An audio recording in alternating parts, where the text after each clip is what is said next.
Hello everyone. Due to personal issues, I was unable to fulfill my promise to my currently non-existent friends on Patreon for a beginner's course. Since I had made that announcement, I had begun a special project intended for a friend of mine and thought perhaps it would be a bit easier for me to dictate my entire process rather than to write, plan, and speak off of a script for which I have severe anxiety problems. Um, so this is a very long video for which I apologize, and this is also my very first time-lapse project, which is why I would like to suggest to not follow along my exact process but instead learn from my mistakes first, and I will of course call them out as they happen. And hopefully, if you've made it to the end of this course, you too can also make an animation just like this or much better. I just hope to have been useful to your own artistic journey. But before we begin, I would first like to show you the final result from my project.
I am in no regard an expert, and so this project has gone through many stages of experimentation and retouching for problems that I've either discovered later down the line or I had to learn new concepts for from online tutorials and such, which is one of the big reasons why this took me, an amateur, a little over a month or two to finish.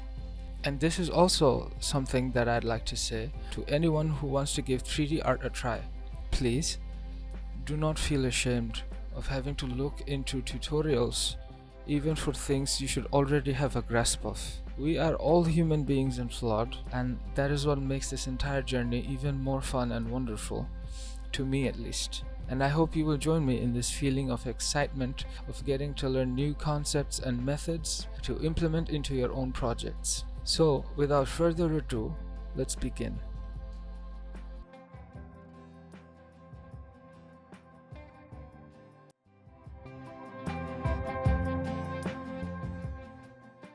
So in the very beginning, I had an idea for a short, stylized, non-realistic, maybe 1 or 2 minute birthday animation for which I used the Eevee rendering engine. This had given me a few benefits. Firstly, it let me plan out and work on the composition of my project without having to deal with all the fuzzy rendering preview in my viewport or lagging my computer system, since my computer didn't have to be burdened with the extra processing for realistic lights and such. It also provides me with the non-photorealistic rendering style that I often prefer in my animations, but this is just a personal preference of mine. And so I got started with planning the stage for the animation to take place in. I did not know what my final product would look like, but I knew I wanted to make a volumetric atmosphere for my animation, where the light would look as if it was being beamed through like very thick fog or mist, or when sometimes pillars of light can be seen when they pass through a dusty environment. And to achieve this effect, I needed to create a region within my 3D space that would essentially tell my computer or the software Blender that this area will have volumetric fog inside of it, which I could not remember from the top of my head how I did it. And so in order to revise on that, I looked it up on the CG Boost course that I had previously purchased, and this is how I essentially did it. I started off with a box which was the atmosphere. I removed the principled BSDS shader and instead gave the material of this box a principled volume shader, which I plug into the volume input for the very final node in the shader editor. This will let us see the volumetric fog in our viewport as long as we are in the rendering mode. As you can see, there are quite a few settings that you can tweak to make the atmosphere look just the way you'd want. For example, if you'd want the scene to have a dark nighttime environment, you can choose to pick a very dark blue color for your fog. The density is also quite important, as it allows you to tweak just how much this fog is affected by light, whether it is very thick and absorbs most light in the environment, or is very thin, which means it is almost see-through. Also, one more tip which has helped me a lot is having the volumetric fog mesh display as wire in the viewport. This is because when you're at the stage of animating or fiddling with the many things in your environment, you might want to see your scene in solid view mode. So what's the problem? Well, in solid view mode, you won't see a thing inside your fog. This sucks because solid view mode is quite crucial for this, as it helps you see clearly and manage your scene better. And if you decide to press H to temporarily hide your fog, there is a chance of forgetting to turn it on later, which is an extra hassle for everyone to deal with. So what I do and what I'd suggest is you select the fog that is inside your scene, go to the object properties, tab to the right of your screen, click on viewport display and pick display as to wired. You can then add a filter in the outliner called selectable, which you can disable so that you don't accidentally have it selected when you intend to do something else. This has caused me so much pain and confusion and headache.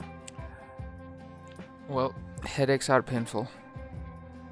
But anyways, this is just one of the many great things this course offers. And so if you're interested in learning more from them, please consider giving them your support. They also offer many other courses, some of them regarding texturing, some of them regarding sculpting, and recently there's been another one that's about grease pencil animation, which I think is pretty cool.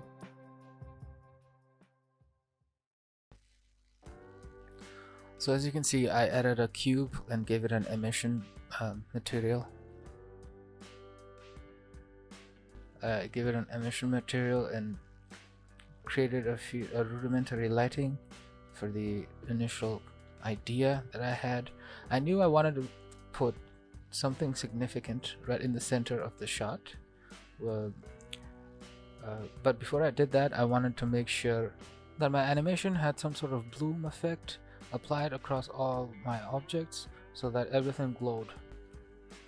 That was my first idea for this animation. So I got started by creating a very stylized balloon that I started sculpting, which took me a few minutes to figure out how to do because I forgot how to sculpt properly. But eventually I made something that looks like this.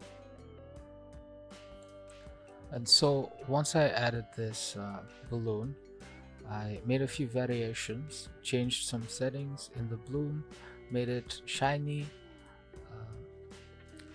I tweaked it so that it had the right amount of glossiness and smoothness on the surface whenever light bounced off of it, and added a few different color variations. I added more. I wanted my scene to have balloons that were clumped up together, kind of like decoration put up during a birthday party, and so that's what I did. I also tried to tweak the emission and bloom settings for some of my objects in the scene, just to see how it would look in my camera. I ended up removing the emission box later and replacing it with an area light, which I thought would be more suitable. for lighting up the entire room. I also grouped these balloons together with an empty handle uh, called the axis. Whenever you try to shift A, bring up an empty object, uh, because I wanted to animate them later. This would help me animate them because I could just move the handle around in any position or rotation, and everything would follow it. I then added walls and made a very simple table shape, just a blocky table for now, to be placed in the very center of my shot. Okay, so here's a quick tip for modelers. Uh, when I started, I didn't know how to smooth out certain faces and have certain faces be sharp, and so I figured out a way to do this. You select your mesh, go to the object data, and it's enable auto smooth. Crank up the value to 180. This is quite high, but I do this especially because it enables me to select certain edges and turn them sharp while keeping certain other faces smooth. I shall model a very random, weird looking mushroom to get my point across, hopefully. This is quite horrifying, but my next tip for you is auto merge. You know, when you're modeling something, sometimes when you have two vertices that are right on top of each other that you don't know about, and it ends up ruining your model. Sometimes because they're not actually connected, and sometimes because it creates unnecessary geometry which messes up with your animations and such. So in order to fix that, I use auto merge. To turn this mode on, click on the Tools tab to the right of your screen. Also, please note that you can just use M to merge by distance after you're done with your modeling, but the main reason I highly recommend this mode is because you can use both at the same time, but using auto merge will allow you to make better topology much faster, while also helping you keep your mistakes to a minimum. So after I made the table, I decided to refine the shape a little bit and then place it in an appropriate location within the room for my shot. And then I brought in a cube and decided that I wanted to build the lamp next. And so that's what I started working on. I started with a basic cube and I changed a few edges, added a few more geometry. As you can see, I got rid of a few faces. At this point it started looking like a little house, now that I look back at it. But anyways, I just started modeling a basic shape. I was never happy with how it turned out until the very end. So this will be changed quite a few times during my process, and as you can see, it's getting close to what I need. I start fiddling with the spot lamp that I added to give the illusion that the emission that's coming from the lamp itself, the light bulb itself, is what's causing the spotlight. And here I am working on the outline for the lampshade. I had made outlines in this project earlier with the balloons, and they looked so nice to me that I decided to use them for everything within my animation project. I have been trying to learn the concept and get it to work on this lampshade for many hours at this point, and as you can probably see how happy I was. Well, wow. Alright, moving on, this is how I did it. So we have a brand new scene with just the default cube. I added a material, I changed the color for it. I went to rendered view and added a little sun lamp in order to see it better. Although using the material view would have been a better choice, I still opted for this just for fun. Editor's note, this has been actually a good idea because I get to showcase a common issue.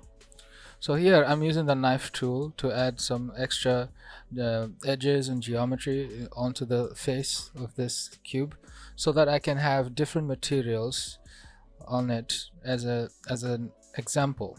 Because if you rewind this video to my introduction, where I showcased my final animation to you, you might notice that most objects that I've created had no more than one or maybe two materials max other than the outline itself. That was because back then I had no idea how to incorporate all these materials together without it looking weird in the Solidify modifier. And speaking of modifiers, here's how to take advantage of them correctly without facing issues, examples of which will be given soon. So here we have a default cube. It has no modifiers. I go to the viewport shading options and click on cavity. It lets me see the edges a bit more clearly. It also helps me notice where the sharp edges are and where the edges are shaded smoothly when I'm modeling low poly weapons, etc. So here I am trying to demonstrate some of the many issues anyone can face when they are modeling using modifiers. As an example, I have just duplicated the cube twice and gave all of them modifiers. As a quick aside, here's an issue you can face when using the mirror modifier. Sometimes when you use the mirror modifier, certain parts will overlap with the other side that you want to mirror. And in order to fix that, firstly, you have to delete half of the model itself and then add the mirror modifier. The option called use clipping should be enabled because it allows you to have a center line in the very middle of your model, which makes sure that your points will not overlap. If you've used Photoshop, is essentially the line of symmetry in the middle of your drawing, which will help in making sure your model is correctly aligned. If there are odd problems, make sure the position of your object's origin point is correct, because this is what determines the center line of symmetry of your mesh. Also, please note that when you move all of your points in edit mode of any mesh, you are not actually moving the object, but only the points, and so the origin of the object stays in the same position, which can be helpful for using certain modifiers, like the mirror modifier for example. And now, for the next few minutes, I will just stay silent as I show you how you can try playing around with the mirror modifier.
So the trick is you need to make an emission material with backface culling on, which is on the very bottom of the material list.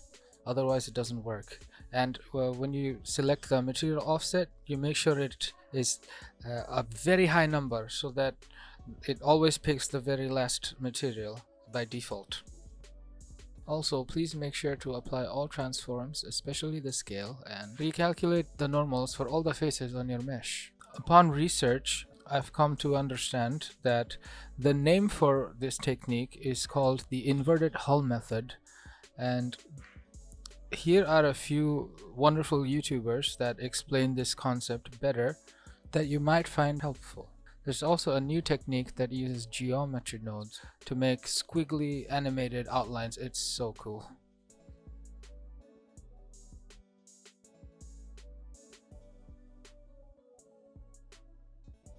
I added a base for the lamp, and I spent a little bit of time fiddling with the materials for it because it kind of looked off to me. Right now I'm trying to make the bulb look a little less phallic.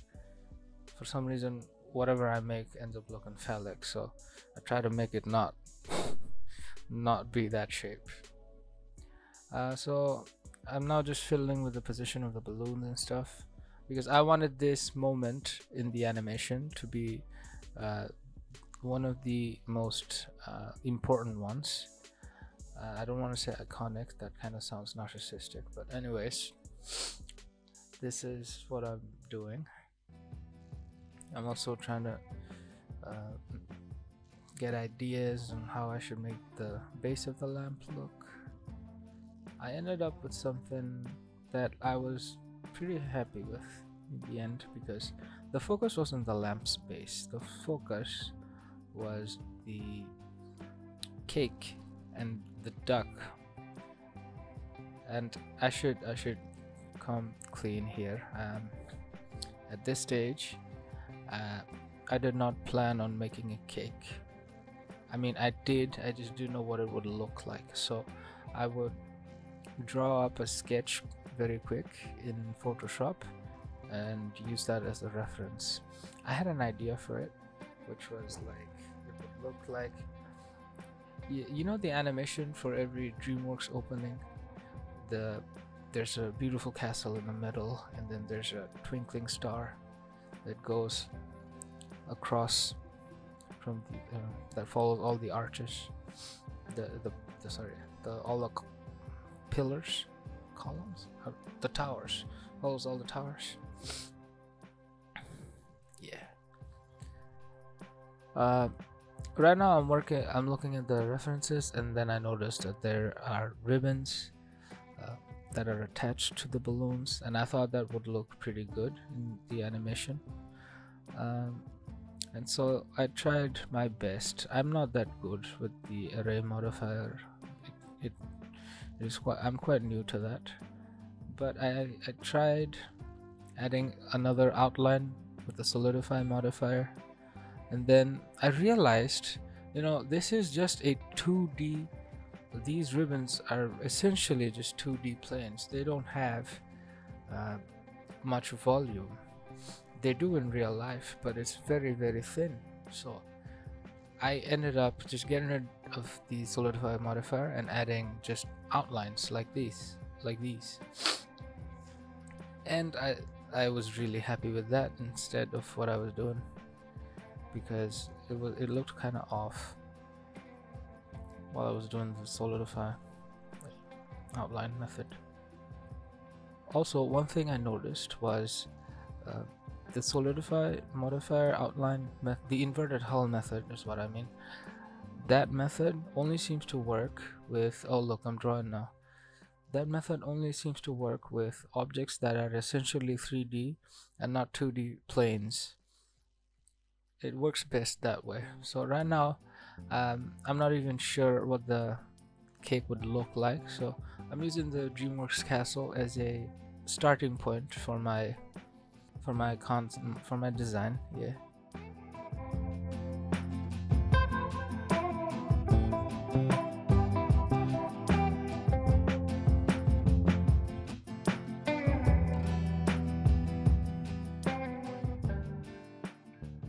I knew I wanted to put like a duck on the top because my friend, they really like ducks.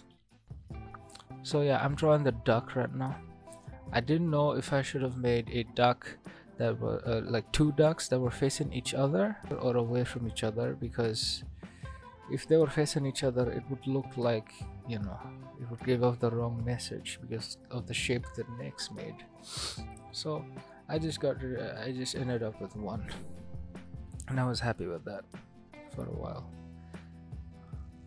Yep, this is pretty much the what I ended up. Yep. This is what I ended up with. I was watching some documentaries and stuff, not important, and music videos. So here I have imported the reference, and now I'm getting started on the cake. As you can see, it's just basic blocking out the main shapes.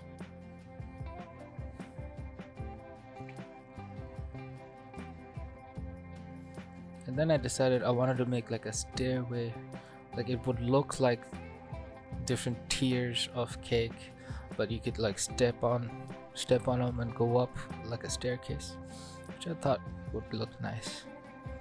So that's what I did. And then I added the birthday card with the happy birthday message. And now here I'm just trying to see what the cake would look like on the table. Just to see. I'm not going to put it here yet. I still have a lot of work to do. So that's what I'm doing. I added the second layer, and now I'm starting to like design the frosting on top of each layer. I got started with the first layer. I subdivided it a few times and then used proportional editing to create a few changes to the surface so that it's not even. I then extruded a few the bottom few edges inwards so that it would give the illusion of 3D. And then I started messing with the way the frosting is running down the cake itself. I duplicated that, as you can see, and put them down. I also wanted like both sides to be different. You know, if they were completely symmetrical, it would not look good. So I opted to do that sculpting. I opted to sculpt a few faces, which was a lot more smoother or easier for me personally. You can use you can probably do a better job with proportional editing, but that's just what I ended up doing. I used sculpting and I changed the face. It's the way the frosting was running down the cake. I don't know the word for it, I'm sorry. And here I concepted, I should stop saying that. Here I had an idea that I wanted to add like a slimy drop of like a drop of frosting that's sliding down the cake, which I ended up just not doing because it was not looking good for me. So instead I just started working on the frosting for the second layer.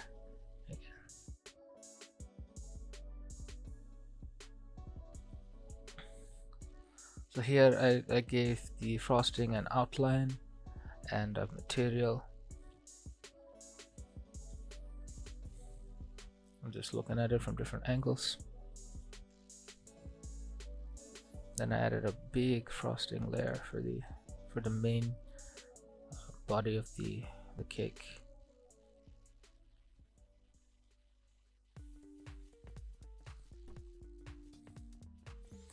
Sometimes you just gotta like add some manual touches. See here I also tried to do the drippy thing, but then I zoomed out and it was not looking good. It was looking too runny, the frosting. So I ended up undoing all of this in the end. I didn't use these.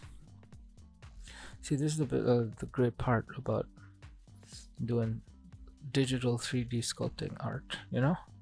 There's always an undo. You can just go back. Man, doing this in like physical 3D clay sculpting, this must be so painful. It's true for like all kinds of art that you do in digital. It'll always have that difference. So anyways, I got rid of those drips, those two that look too runny, and I turned off symmetry, as you can see, and started playing with the shapes until I was happy. Here I was thinking of getting started with the curl, the little blobs of frosting, and I wanted them to look like they were, and I wanted the base of the top of the frosting to kind of encase them. I don't know if that makes sense, which I was pretty happy with too at the end. I've been having a lot of issues with the array modifier for a long time. It was giving me a lot of issues, but I got it to work in the end. I got it. It's just a lot of trial and error and just winging it, and I still don't know how to use the array modifier that well, but I was pretty happy with the end result.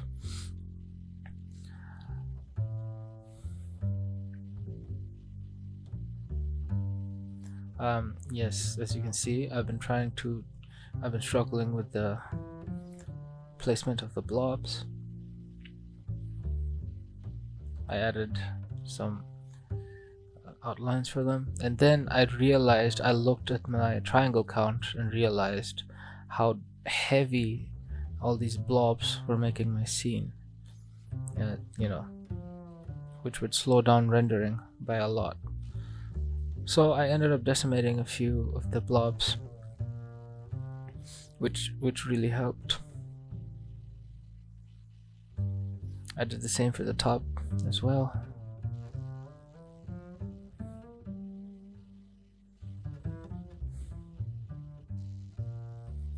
See, here you can see me decimating them. I was trying to find a perfect balance between decimating them and having them still look good.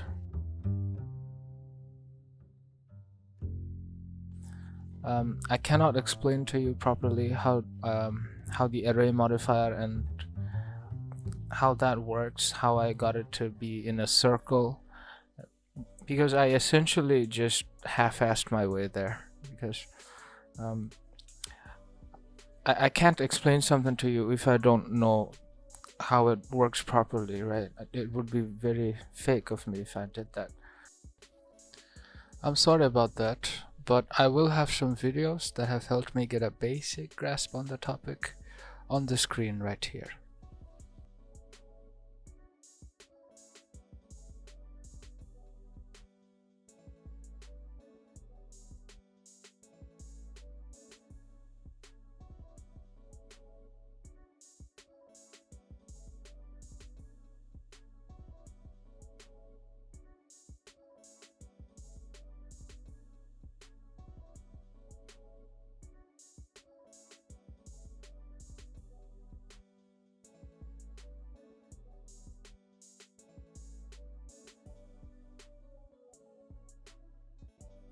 And also, I just want to say this. So here's my other tip. Half-ass your way to perfection. Because like, if you keep focusing on being a perfectionist, it will take a lot more time than what's needed. And trying to make every minute detail of one part look good, what tends to happen for beginners is that you take time, focus, and love away from some other parts of your project. Tunnel vision is a real thing, so just try not to stress too much on the little stuff and have some fun. And before you know it, you'll more often be making something incredible while enjoying as much of the process as possible.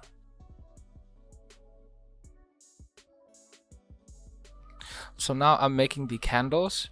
Once I finished with making the candles, I showed some of my friends, and they just, they told me they look like a certain woman's pleasure device.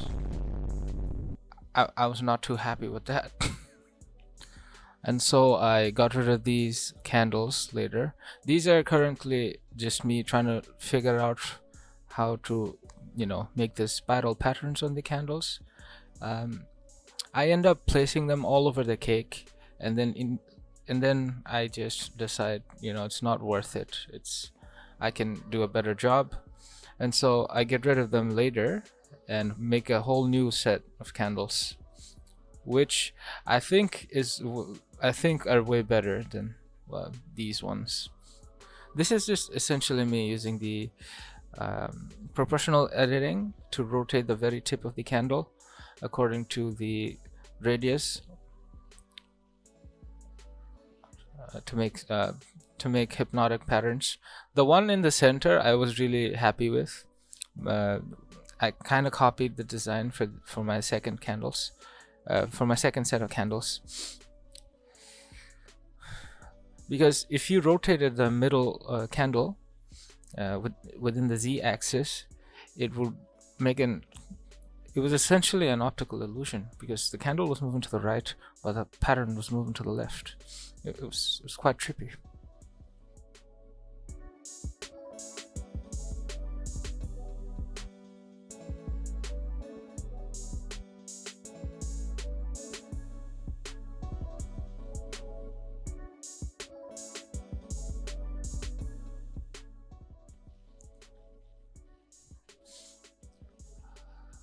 Okay, so I'm currently still working on figuring out where the candles should be placed. This did serve a greater purpose for me in the end, because I placed these candles, and then when I decided I needed a new set, I still kept these candles to help me visualize where I wanted them to be placed. So I kept them as like a reference, which I later hid and deleted.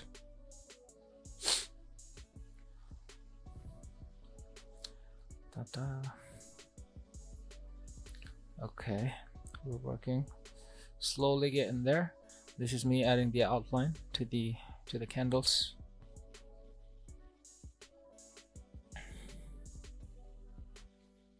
This is where I got started with the second set of candles, because I was not, as I've mentioned before, satisfied with how they turned out. So here I'm just making the basic shape first, and then I'm going to duplicate these essentially. Oh yes, this is where I decided that I wanted every stripe to have a different material attached, which would emit light, a little bit of light, and also look a little different with the patterns when I twist them. An extremely stylized candle design,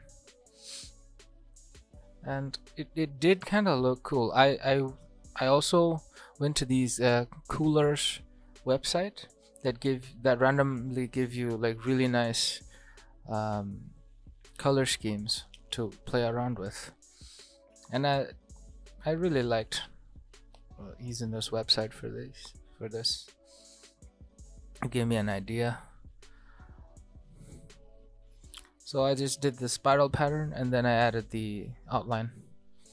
That's essentially what I did for every other candle, except I just changed the design for the other ones just a little bit. And you know what? Even this wasn't enough. I ended up making a few more variations on these, and it was so worth it for me, because it looked so awkward having the same 3 candles all over the cake, you know what I mean? But so far, like currently here in this time lapse, I'm not. I'm just finishing up on these candles right now. I added some bases for the candles to sit on, and I kind of wanted these bases to have a relatively similar color to the frosting, so that they wouldn't look too awkward when sitting on the surface over there. Hopefully I lucked out on that one too. So yeah, this is what I meant by using the previous ones for reference. So this is me creating more variations for the candles. I try to get some references, some ideas. I made a few more candles. I arranged them in the outliner. That was such a pain, by the way. You guys should plan where you want to put your how you want to group your meshes in the outliner. I made a few mistakes, which is why I had problems. This is also the point in my project where I started giving myself notes on what to do the next day, and it helped me keep myself on track. This is also when I started adding a little more variety to the positions of these candles, just so the silhouette would look interesting. I've watched a few videos. I do not remember where right now, but they essentially taught me that silhouettes are pretty important in general. Like, many objects have their own shapes, and with a good silhouette you can tell what it is from a distance, essentially. The silhouettes themselves kind of give your characters more character, if you know what I mean. I'm sorry if I'm not making sense. Anyways, right now I've had the idea of adding the chocolate shavings. I don't know the word for it. And sprinkles. So I created a few sprinkles that I wanted to,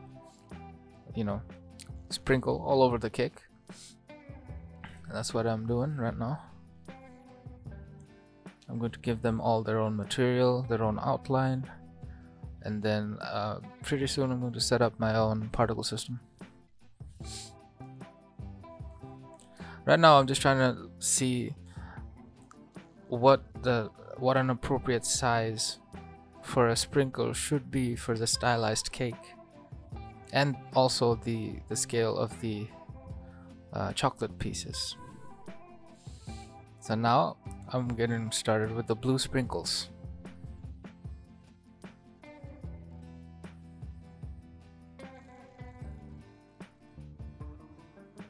These I had to make quite a few changes to during my entire process. Some of them would intersect each other, some of them would be in a very awkward spot, even though I really like where the rest of the sprinkles were located.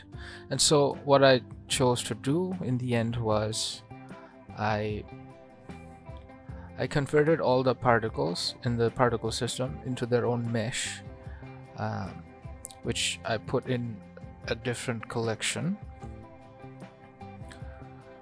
and manually moved the awkward looking pieces to a new, less awkward spot.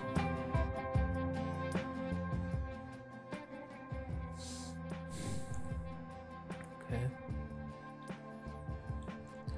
Also, I made the decision to sprinkle all over the cake instead of just the front area, because I at this point decided that I wanted the camera to look to see all the sides of the cake. And so not only did I sprinkle it all over every side of the cake, I also manually put the chocolate pieces in kind of strategically all over the cake. Since the front side had the birthday card, I did not want the chocolate pieces to obstruct the message on it. Um, while I also wanted there to be something for the people to look at the rear side of the cake. So I put some chocolate pieces there too. I added some more frosting to the very bottom tiers of the cake, and I wanted them to have a different color, just for more character and variety. I'm just using buzzwords at this point, man. Jesus. Oh, at this point, I also just toyed around with the idea of adding, like, candy, sugar-coated gummy candy as decorations for cakes. Um, I ended up not following through on it because, as you can already see, the sugar particles look very awkward with their own outline. I tried having them without outlines, with outlines. It just did not fit my cake design that I was working on. Also, I don't think people use gummy candy as decoration on cake.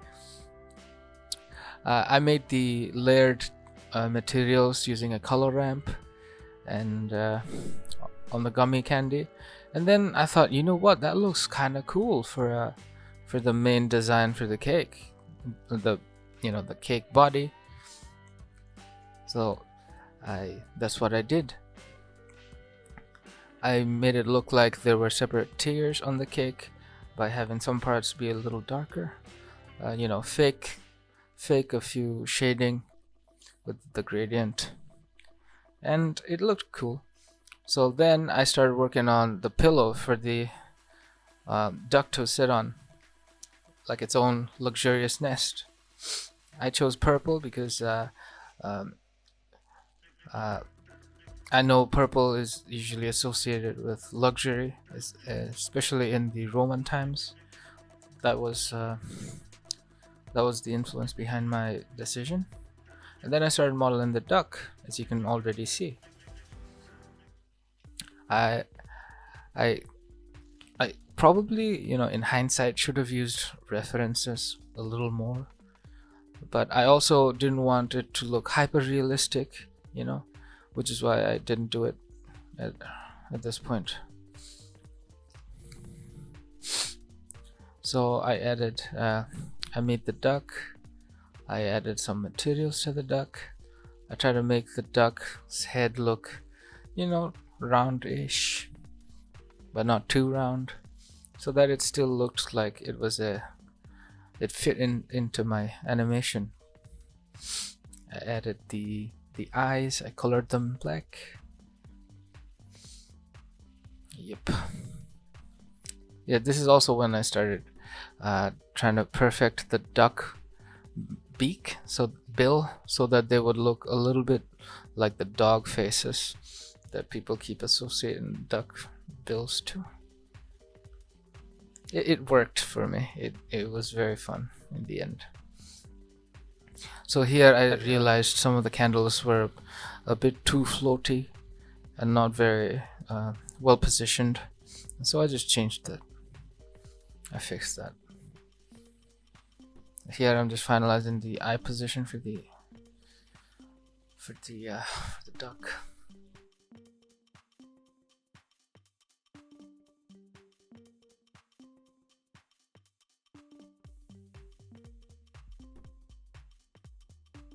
I'm just trying to work on the materials right now.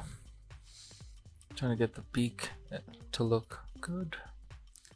And of course to change the topology of the duck for a little bit easier animation process. Because topology matters a lot, mostly when you're doing hard surface modeling.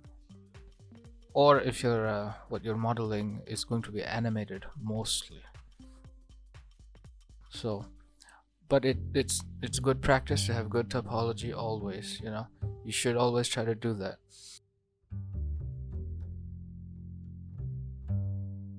Anyways, now I'm working on the fire. Initially I wanted them to be kind of spiky, kind of cool looking, like maybe a jet engine, And then I zoomed out, and it looked too much like a jet engine. And so I just I got rid of that. I simplified the shape. I changed the materials for it to make it a little more stylized. You know how fire kind of looks bluish at the very base. So I just try to replicate that from memory. Yeah, at this point I was not happy with the shape, so I changed it and then just duplicated the shape to all the positions of the candles.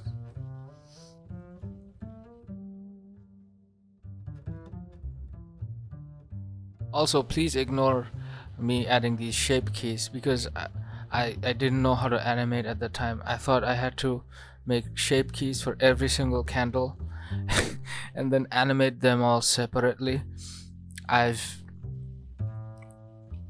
made a big mistake there. Like, it's not that big a mistake, it's just I didn't know. I did get some advice from a very, very wonderful person I met in a Blender Discord server. They, who, you know, people hang out and give and often give each other advice. So he taught me that. He taught me I can just animate them with a noise. What's it called? Yeah, animate them with noise, essentially, in the graph editor. So yeah, as you can see here, I'm just trying to add the name, work on a good font, find a good font. It took me quite a while to find something that didn't look like strange, you know. It took me a few hours to get a good idea on where to wait. What's going on? Hello? Hello. Hello, Zabran. What's going on? Bruh. So in the end I decided that maybe the problem is the surface of the birthday card itself, because if I try to tilt the font to match the surface, it would always look weird. So I just decided that it would I just put a flat text over there and then add a different surface right behind the text, so it would look kind of like a pop-up book.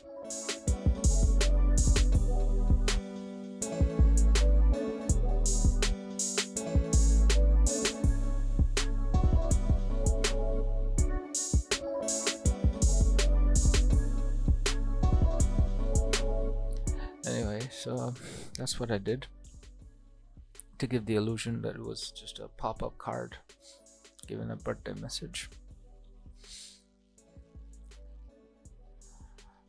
Right now I'm trying to just fix the underline and change the color of the font a little bit, just here and there, and then I'm still toying with the idea of aligning the text with the background there, or the card. But right now here I changed my mind.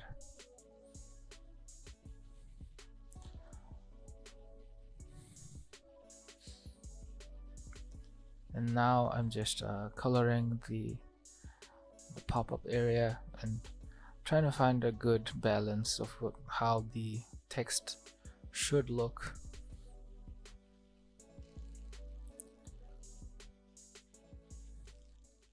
Without being too awkward.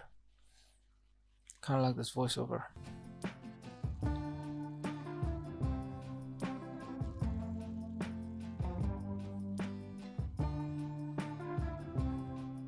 Okay, so right now I've essentially placed the cake on the table. I'm happy with that. I just needed to place a plate right below it, so that's what I made. Now is the very fun part. This I've had so much fun with.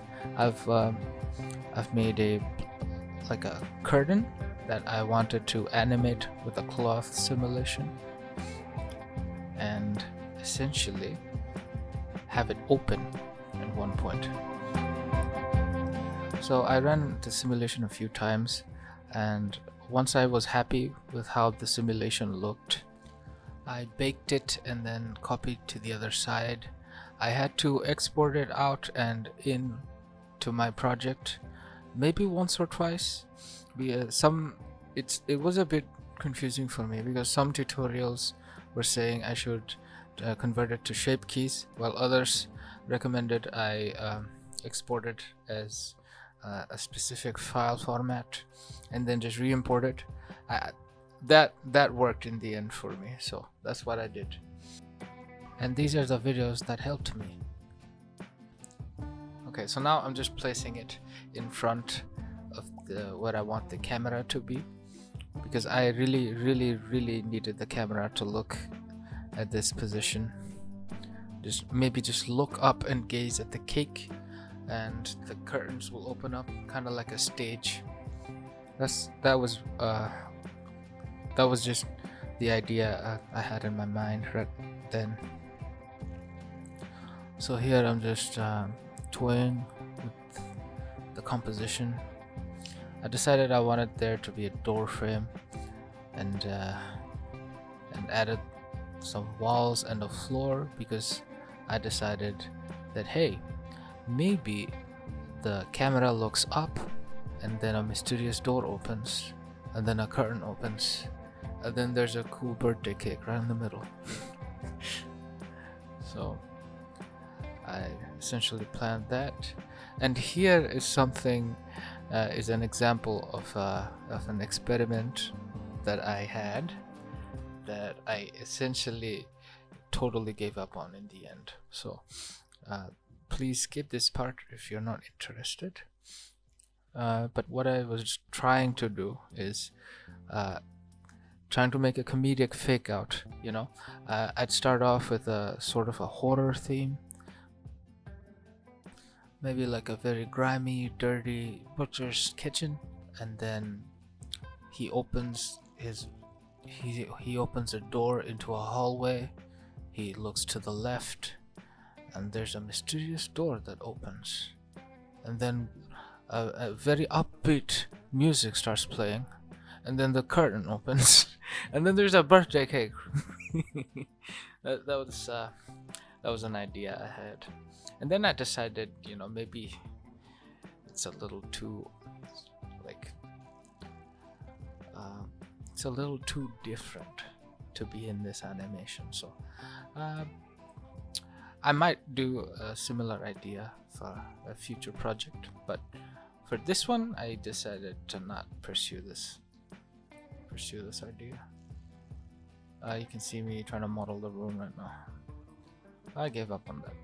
So now I am just trying to add the ropes that would attach to the curtains, that would pull, you know, give the illusion that the ropes are the ones giving the pull on the curtains,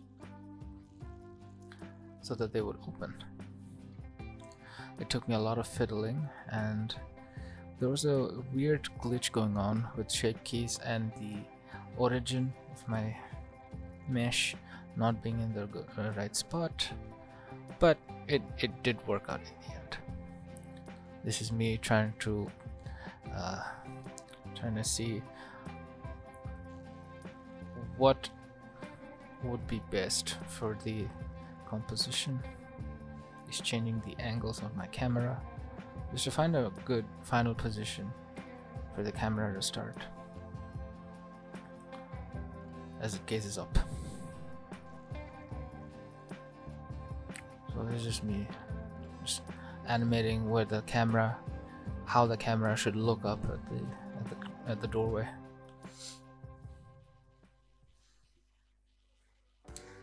It's a lot of trial and error. I've added a handle for the camera, and by that I mean I added an empty object and parented the camera to it so that it would act as a pivot, which I can then animate. I added another handle and then parented my previous handle to that one so that it would kind of act as like a virtual tripod, Or um, I just mean, when many studios have really cool camera equipment that they use to move the camera all around the scene, maybe around a character or an action sequence. So maybe it's called a dolly cam. So that's what I did.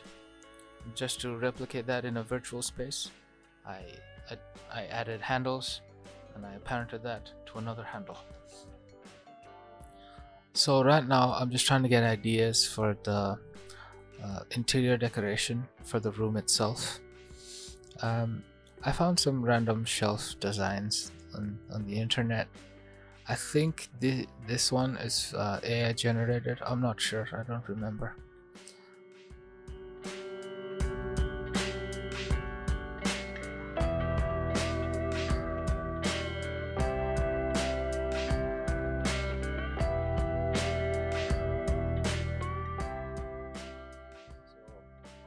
Now I've begun the process of animating the eyes for the duck.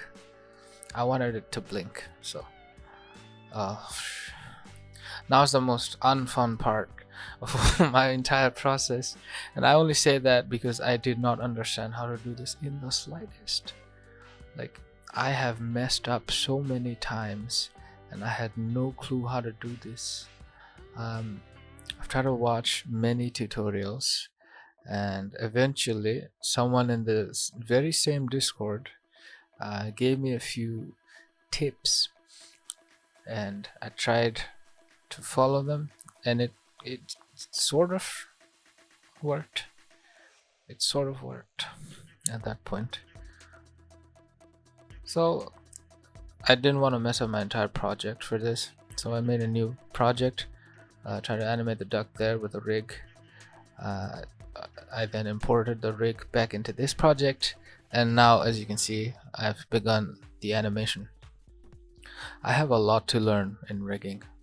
It's quite a daunting subject for me, but I think I'll get the hang of it soon. So now I'm just blocking out the uh, main animation poses for the camera, for the duck, for the angles. Yep. That's what I'm doing right now.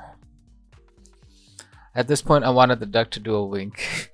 I wanted it to do like a cheeky wink at the camera.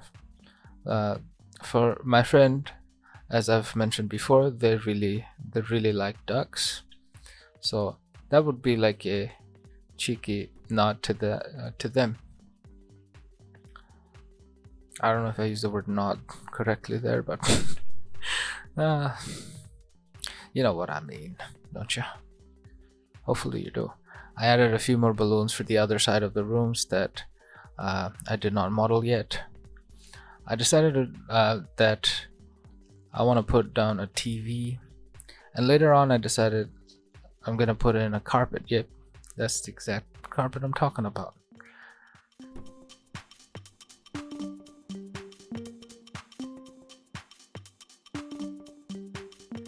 Here I used the Bing image generator to just give me a few inspirational ideas for the design for the carpet I'm working on. One of which I used in PureRef as a reference.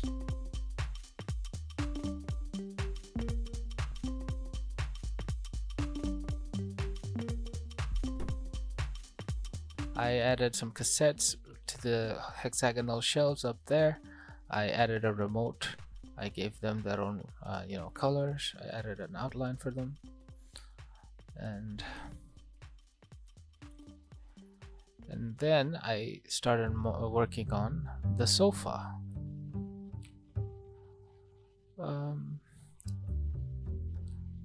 Making the sofa was I had a lot of fun making it because I didn't want it to look absolutely perfect because I wanted the place to look lived in. So I made it a little uneven on the surface. I added labels to the cassettes. I made a little potted plant, give you know, gave them the colors and an outline.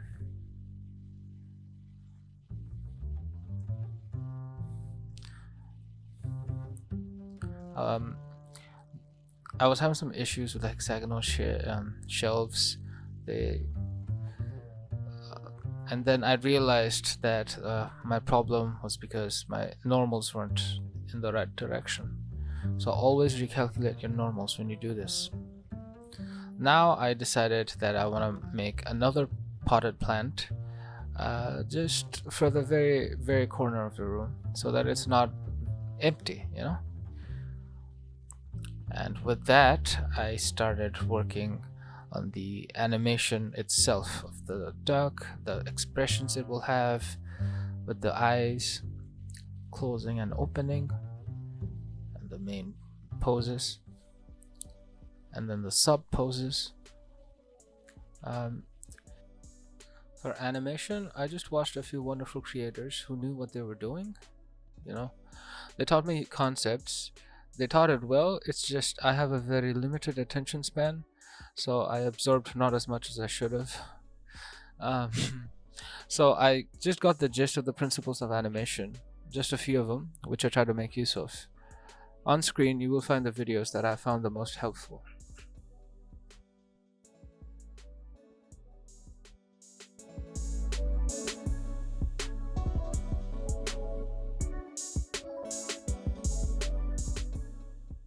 And if you're wondering how I got the duck to dance along with the music, it's because I just imported a video from YouTube that you can just import into the video editing timeline so that you can hear the music and use that to influence the poses in your animation, essentially. So that's how I made the duck move. And if you're curious about the name of the song, well, it's a little complicated. I don't know the name of the original song since there's a bit of a plagiarism issue going on. I can only give you the name for it by the alleged plagiarist. Apparently it's stolen from the YouTube audio library too, but let's get back on track. Anyways, this is where I decided that I wanted the animation to end with the duck feeling a little tired and then closing its eyes, and then the camera would just blur, which is controlled by the focus distance.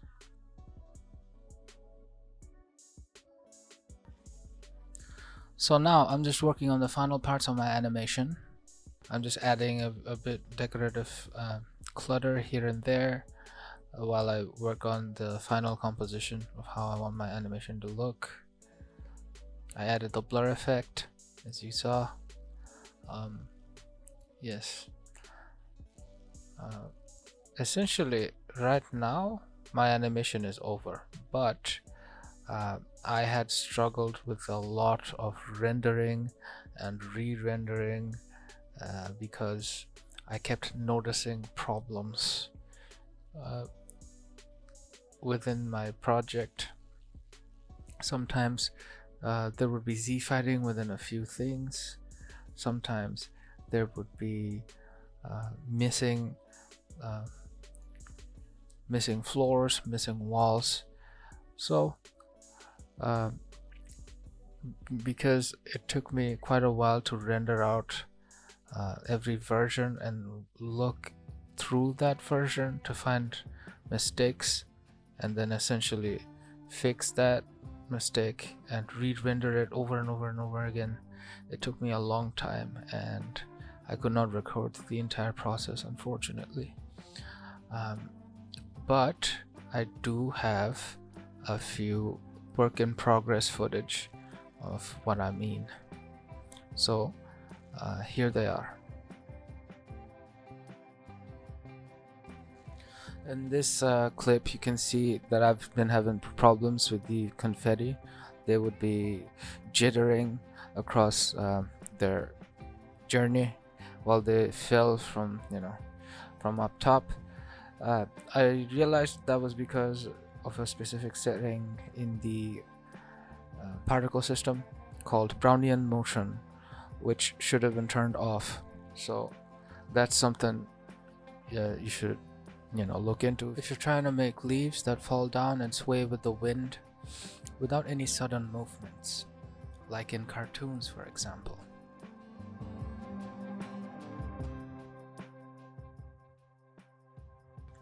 And as you can see, some of my options are grayed out because I have baked my simulation, which you should definitely do. Otherwise, every time you try to re-render your scene, you're gonna have a totally different simulation every single time. So it will cause issues if you try to piece together two different renders. The simulation will just have a jump cut in it, which is very problematic. Here is another clip where you can kind of see the sprinkles that are cutting into the cake itself. You can see there's a missing wall at the back, there's a missing floor over there, and also the simulation, the emission simulation of the sprinkle, the confetti, they were not very good at this stage. This is also a reason why I really adore the medium of digital 3D animation as opposed to the more practical real life filming stuff, is because you can get away with a lot of things. You can create illusions, you can be in total control of your scene, and you can fake perspectives and stuff. For example, the entrance, the hallway where the animation just starts, the red floor, it was actually elevated a little higher than the room itself, and so when the camera turned around the cake, you would see there's a missing floor over there. What I did was I animated the curtains and the floor in such a way that they would immediately move from one position to the next right as the camera was about to look in that direction, which ended up looking as if it was all natural in the end. That way I got away with two things at once. One was I didn't have to make complicated geometry, it saved me work, and second, I didn't have to justify the physics. By that I mean the physical room area, if that makes sense. And here I created another covering for the top of the curtains from the back, so whenever the camera was just about to look at that general direction, the curtains would now look more natural. I also added like a little bar for the curtains to hang on, which is also why I had to render the same animation many times over and over again, every time fixing a few issues and then realizing there were others that I haven't even seen before. So it was a long process, but it was worth it. It was worth the effort because the end result was something I was very happy with. So now I'm just animating all the environmental assets.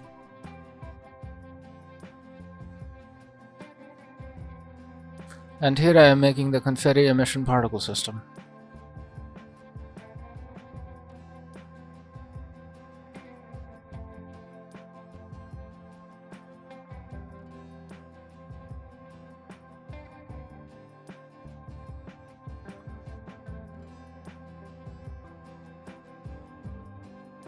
So now I'm setting up the particle system.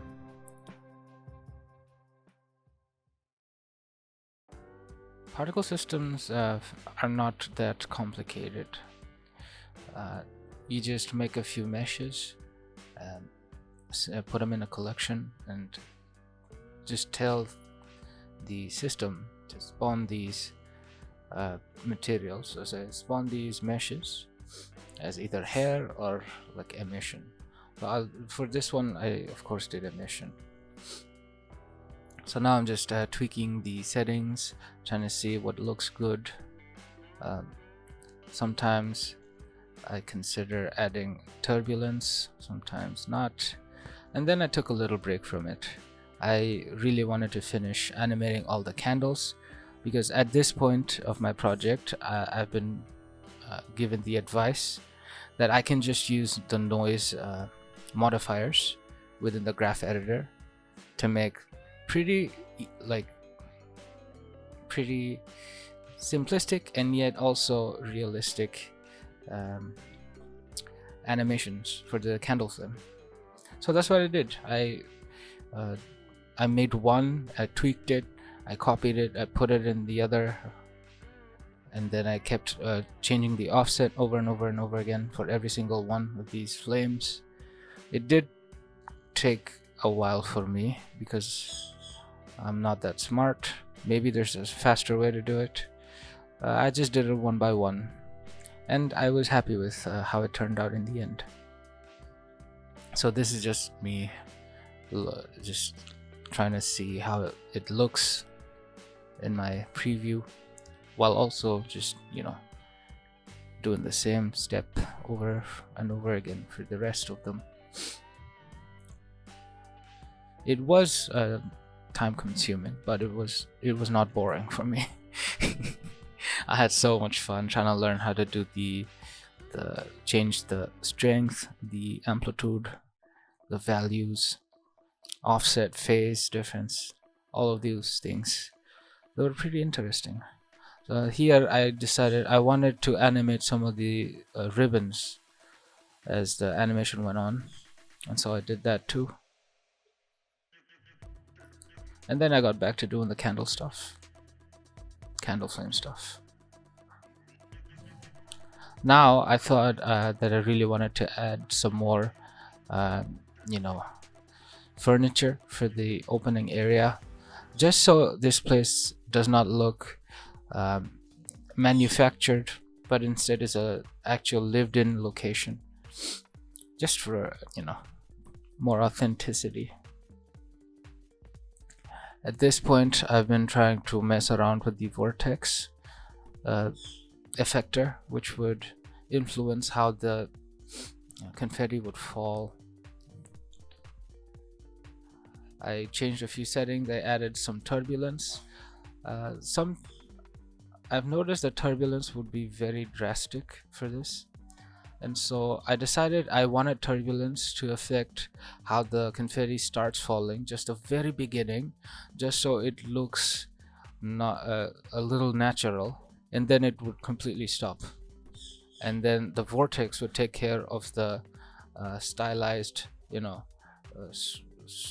swaying of the wind as the confetti fell from right to left, clockwise to anti-clockwise. That was all handled by the vortex, and that is pretty much it. I spent the next 2 days, I think, just rendering, fixing issues, and re-rendering over and over and over again. It took me a few hours, maybe 4 at a time, to render the entire thing and convert that into an animation to be edited on Premiere. And then, you know, that's pretty much it.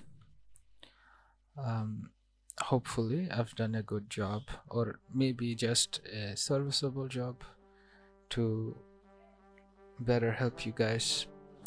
If you have any questions, and if you want to know more about a few concepts, please leave a comment down so I can respond to you. I will try to be as active as I can, and I hope to be of help.